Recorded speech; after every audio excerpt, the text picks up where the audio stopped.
Ya, assalamualaikum warahmatullahi wabarakatuh. Selamat pagi anak-anak. Kali ini kita akan membahas mengenai perhitungan asam dan basa. Derajat ionisasi adalah perbandingan antara jumlah molekul zat yang terionisasi dengan jumlah molekul zat mula-mula, atau disimbolkan dengan alfa.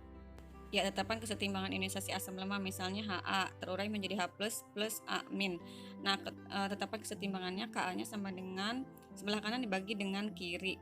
Kemudian A-nya itu dianggap sama dengan H, maka jadi H kuadrat sama dengan Ka dikali Ma. Agar kuadratnya hilang jadi H plus sama dengan akar Ka dikali Ma. Ya, berikut beberapa harga kesetimbangan beberapa asam lemah. Ya, selanjutnya tetapan kesetimbangan ionisasi basa lemah. Misalnya basa lemahnya MOH terurai menjadi M+ plus OH-. Sama seperti yang tetapan kesetimbangan ionisasi asam lemah. Kalau di sini simbolnya jadi Kb. Yang kanan dibagi dengan yang kiri. Sehingga OH sama dengan akar Kb dikali Mb. Ya, berikut harga beberapa kesetimbangan basa lemah. Ya, kekuatan asam dan basa.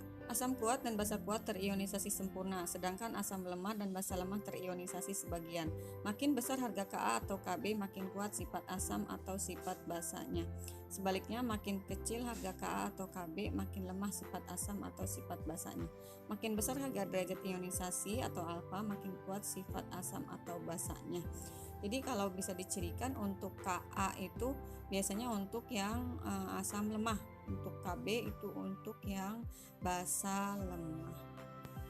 Ya, berikutnya pH. Konsep pH dikemukakan oleh ahli kimia Denmark yaitu Lorentzen. pH berasal dari kata potens yang berarti pangkat dan H adalah hidrogen. Jadi pangkat hidrogen.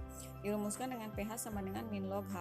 Sedangkan jika pOH itu min log OH-. Untuk menyatakan tingkat keasaman atau kebasaan suatu larutan digunakan standar eksponen ion hidrogen atau pH yang dinyatakan dengan angka 0 sampai dengan 14.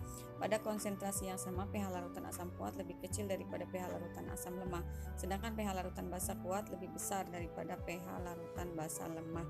Jadi makin kecil pH-nya maka makin asam. Misalnya pH-nya sama dengan 1 dibandingkan dengan pH 4, berarti lebih asam pH sama dengan 1. Ya, dilihat di situ ada semacam grafik ya, yaitu larutan bersifat asam akan menunjukkan pH lebih kecil daripada 7. Makin kuat sifat asam suatu larutan, maka makin banyak ion H+-nya dan makin kecil pH larutannya. Kemudian larutan yang bersifat basa mempunyai pH lebih besar dari 7. Makin kuat sifat basa, makin banyak OH-nya dalam larutan dan makin besar harga pH-nya. Misalnya pH-nya 13, berarti dia itu basa. Ya, karena di atas lebih besar daripada 7. Kemudian larutan yang bersifat netral itu larutan yang tidak bersifat asam atau bersifat basa dan mempunyai pH sama dengan 7. Ya, selanjutnya ini adalah beberapa indikator yang biasanya digunakan untuk menguji keasaman atau kebasaan. Misalnya alizarin kuning, yaitu warna yang ditunjukkannya antara kuning sampai dengan violet.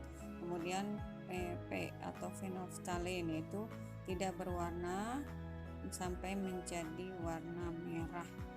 Kemudian misalnya brompresol hijau, yaitu warna kuning sampai berwarna biru. Ya, selanjutnya menentukan pH larutan. Yang pertama menggunakan beberapa indikator tadi ya yang sudah disebutkan tadi. Kemudian menggunakan indikator universal ini tinggal kamu celupkan ke larutan yang ingin diuji. Nanti akan disamakan warnanya dan akan ditunjukkan harga pH-nya. Kemudian yang terakhir adalah menggunakan pH meter, yaitu berbentuk ya, menggunakan pH meter yaitu tinggal kalian celupkan saja, nanti angka yang ditunjukkan akan menunjukkan harga pH-nya.